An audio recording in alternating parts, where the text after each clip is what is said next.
Genesis 37. Jacob lived in the land where his father had stayed, the land of Canaan.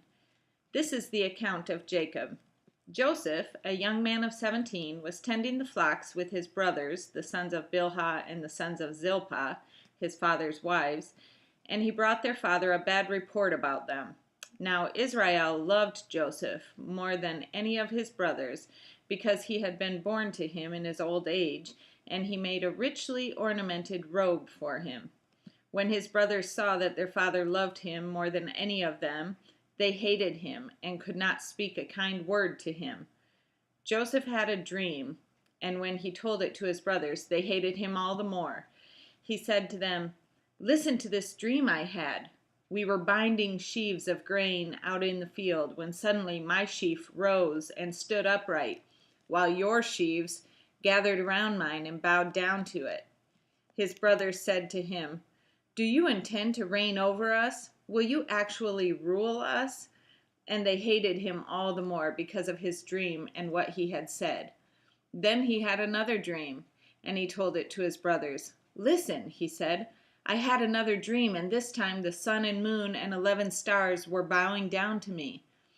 When he told his father as well as his brothers, his father rebuked him and said, "What is this dream you had? Will your mother and I and your brothers actually come and bow down to the ground before you?"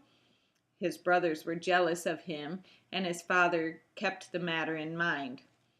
Now his brothers had gone to graze their father's flocks near Shechem, and Israel said to Joseph, "As you know, your brothers are grazing the flocks near Shechem. Come, I am going to send you to them."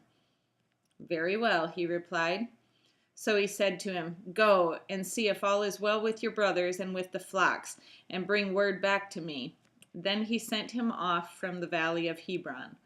When Joseph arrived at Shechem, a man found him wandering around in the fields and asked him, "What are you looking for?" He replied, "I'm looking for my brothers. Can you tell me where they are grazing their flocks?" "They have moved on from here," the man answered. "I heard them say, 'Let's go to Dothan.'" So Joseph went after his brothers and found them near Dothan. But they saw him in the distance, and before he reached them, they plotted to kill him. "Here comes that dreamer," they said to each other. "Come now, let's kill him and throw him into one of these cisterns and say that a ferocious animal devoured him. Then we'll see what comes of his dreams." When Reuben heard this, he tried to rescue him from their hands. "Let's not take his life," he said. "Don't shed any blood. Throw him into this cistern here in the desert, but don't lay a hand on him." Reuben said this to rescue him from them and take him back to his father.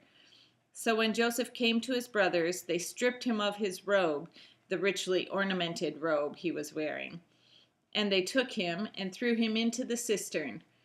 Now the cistern was empty. There was no water in it.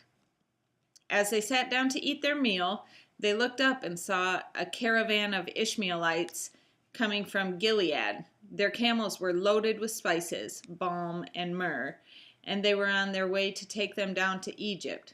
Judah said to his brothers, "What will we gain if we kill our brother and cover up his blood? Come, let's sell him to the Ishmaelites and not lay our hands on him. After all, he is our brother, our own flesh and blood." His brothers agreed.